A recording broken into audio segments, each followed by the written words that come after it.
just like to invite Diana Foye here. She's from Foye Legal, who are based in Wollongong. Diana is the owner of the business, and what I love about Diana's business is that they take a personal approach to your personal needs. So, welcome. Thanks, Joanne. So just as Joanne said, we do take a personal approach. I set up Foye Legal a couple of years ago after working a very long time in two of Sydney's largest litigation national firms, and decided that rather than work for the corporates and insurers, I wanted to protect the person and the individual. So we do that through the provision of personal injury services, the protection of human rights, and more relevantly to today, asset protection and estate planning. Eloise Young is my associate who specialises in estate planning, and she'll talk to you shortly about the necessary documents required when transitioning a loved one into aged care, or for any of you to consider really. But before we get to that, I'd like to show you a video. We're kind of going a bit backwards here. Eloise will talk to you about the planning. I want to show you a video about a recent client's journey about what happened when after death, and you can understand, it raises awareness around the difficulty that a family and the loved ones were left with after a young daughter had passed away. So it's a heartfelt snippet about a family that lost their daughter in a car accident. But on the flip side, when you're losing a loved one, when you're transitioning aged care afterwards, it's just very important to have the estate planning documents, as Diane and Joanne have touched upon, because what we've left with in this video was a mess, an emotional mess. Stephen's not the only one that I've had to deal with in circumstances like that. Obviously, we get a lot of clients in that situation where they're left fighting, and it can take years.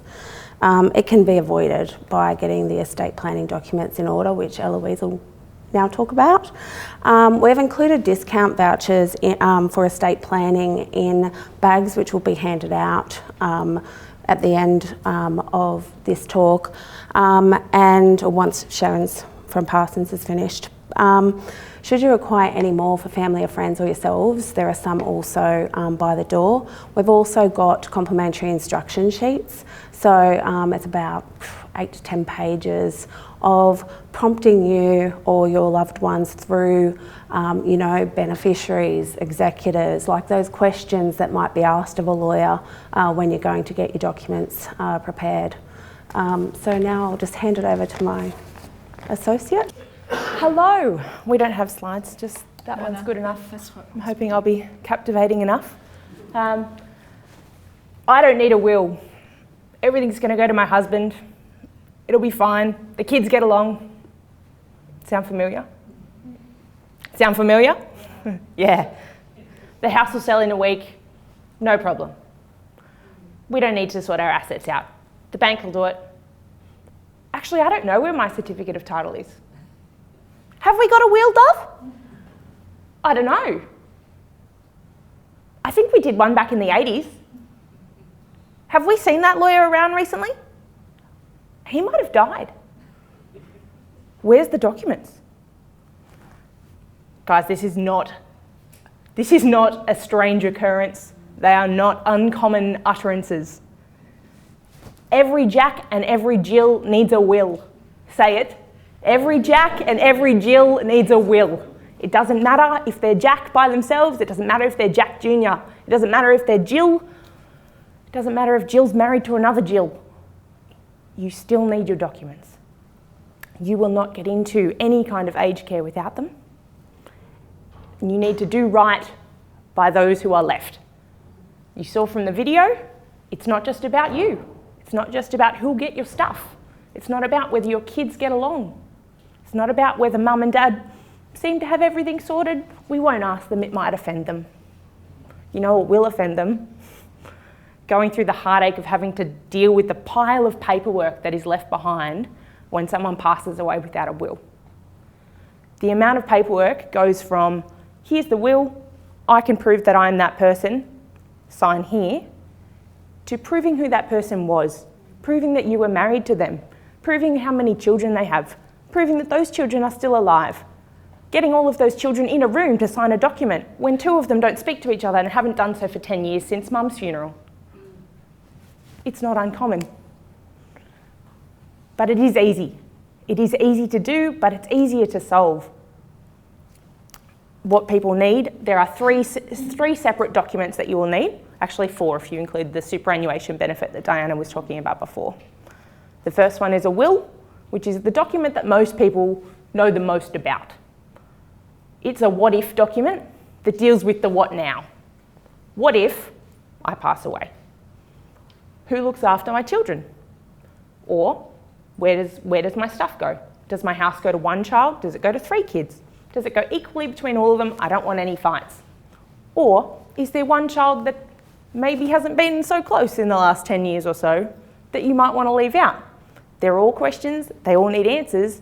Your will is the place to answer them. It's not, well, my kids might sort it out.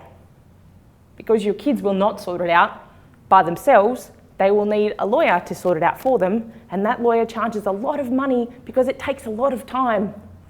It won't take as much time if you take the time to put it down. Don't put it off, put it down. Say that one. Don't put it off, put it down. Put it in a will. Put it in a power of attorney.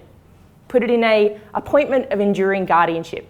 So those 2 documents are the second 2 that I'm going to talk about. A will only kicks in when you pass away. You can change it as many times as you like, although I would recommend you at least look at it every 5 years, maybe every 10, depending on how spring chicken you are, or how much your circumstances have changed within those 5 years. A power of attorney is a document that sets out who can look after your financial and your legal decisions if you ever can't do them for yourself. You can choose that this person, so whether that's my spouse or whether that's my best friend or whether that's my eldest daughter, whoever, you can put 1 person in charge, you can put 3 people in charge. You can put 3 people in charge and say they're only allowed to do it if I ever lose my marbles. You can put 2 people in charge and say they have to agree on absolutely everything. It's a very unconventional way of getting your 3 children to talk to each other, but it means nobody runs away with your cash. The other document is called an appointment of enduring guardianship. People seem to have heard a lot about a power of attorney, but not about the guardianship documents. They are equally as important as each other, particularly considering we're talking about aged care today. Aged care, you need a power of attorney, but only to do the money side of things, maybe even to sign some documents. But a power of attorney has no sway at all if they're making decisions about where it is that you live, the type of healthcare that you receive, the type of personal services you might need, whether or not they can consent to medical treatment, whether or not they can refuse medical treatment in certain circumstances. You want your wishes. You might have had the conversation with your children, but even if you've had the conversation, your children can't make those decisions for you if you don't have the capacity to say, yes, that's Stacey, she's allowed to talk for me. What you need to do is put that in writing, which is what you do with an appointment of enduring guardianship. You do all the what if documents so that the what now becomes a lot easier. The what if documents can cover things like, what if I have a stroke? You know, strokes are very common. Dementia is more and more and more common. And as Joanna was saying with her grandparents, you don't know until it's there. Sometimes you see it creeping up, and that's a really good indicator to go and get them to a solicitor while they can still do it. Because if the what now happens before the what if happens, the documents can't be made. So someone needs to be able to have the capacity to say, this is my daughter Stacey and I want her to look after me if something happens. If they are at the stage where they no longer have that capacity and they can't express their wishes properly, or a doctor thinks they're not capable of really looking after themselves without a helping hand, then what happens is they need to go and sit before what's called the NCAT. So that's the National Civil and Administrative Tribunal. And don't they sound like a caring bunch? Don't they sound like they've got mum's interests at heart? Let me assure you they do not. And let me assure you that it is a very heartbreaking process to have to go through. It's heartbreaking and it's difficult, and the pile of paperwork is absurd. The pile of paperwork you might need is much smaller. It might cost you a little more money, but the amount of money is, peace of mind is priceless. Peace of mind is priceless. That's another one I want you to go home with. Every Jack and every Jill needs a, thank you. Don't put it off, put it down. Thank you. That's so important, guys. That's really all I have to say to you. You've heard Joanne and you've heard Diane both tell you, as well as Diana, tell you that the most important thing to take away from today is get your documents in order. I'm your document lady. Come to me and we'll get them in order. But if you have any questions, I would really like to hear from you. Anybody have any questions? Oh, yes, questions. Maureen. Just with the super, obviously that girl didn't have a binding determination. That would be right, yes. So I don't think people are aware of that necessity. Yep. But having worked in superannuation, that's one of the first things I did. Put that So in important. place. Yeah. So it's binding. with our wills, and we Yeah. make our clients get them. Yeah. A lot of lawyers don't even pick up on it. Yeah. But it's so very important. Yeah, indeed. And with power of attorney, I've got both parents in two different aged care facilities. Whew. What a circus. Yeah, one is high care, one has Alzheimer's. Yeah. One of the lessons I learned with the power of attorney is to get them to make the same person the power of attorney. Because my father made my mother power of attorney. Yeah. He's power of attorney and she has Alzheimer's. You can also appoint on those types of documents, you can appoint backups. Well, I was Or- back up, thank God. But then you I have to had prove get that- medical certificates to say that I'm Sure. capable, and that was Yeah. pretty fraught at the time. Yeah. Because they wouldn't know aged care and the wheels fell off. It was a crisis. So, yeah. Yeah, You don't need it's- that kind of stuff. It's never smooth sailing. The amount of paperwork you can have. Don't make your partner power of attorney, really. Or a lot of people say I don't need the power of attorney or the enduring guardian because it's just my wife or Yeah. my husband. Yeah. They'll take care of me. She'll look after everything. Yeah. No worries. And She's done it my whole life. Parents were capable, they were codependent, but they weren't capable. Yeah, and there are different ways of approaching that problem, you know, like when people come in and they're 25, of course they want to appoint their spouse, but that's why we get people to review their documents every 10 years, every 5 years. You can appoint your spouse and your daughter at the same time and say either of them can do it, so that when, yeah, Would make a difference. yeah, absolutely. Or you can say, you know, this one only ever kicks in if I'm not able to look after myself, but sometimes that's really hard to prove. A power of attorney you can tick a box that says this starts as soon as I've signed the piece of paper. So you can sign it now, it may never need to kick in, no one ever needs to really know about it except for the people you've appointed. A guardianship document, the one that lets you talk to the doctors, that only ever kicks in if a doctor isn't comfortable taking instructions from you just by yourself. So that might be because you're in the middle of a surgery and somebody needs to make a decision. They obviously can't wake you up and say, Steve, are you allergic to this? Someone needs to be there, and a hospital particularly, and also retirement homes, they need to know legally who they're allowed to talk to, legally who's allowed to take that person out of the building, and legally who's allowed to sign pieces of paper. Just make the pieces of paper and it makes life so much easier. There were a couple more questions I saw. Yes? If a person comes into care, does your company come out, if they haven't got a power of attorney or enduring guardianship, does your company come out into the care centre? Absolutely, yep. To help the family set one up? We would explain the types of documents. We'd probably need to meet with the person by themselves just to make sure that the kids weren't whispering in daddy's ear and things like that. But yeah, absolutely, yeah. Yeah, we do home visits. I've done whole families at once.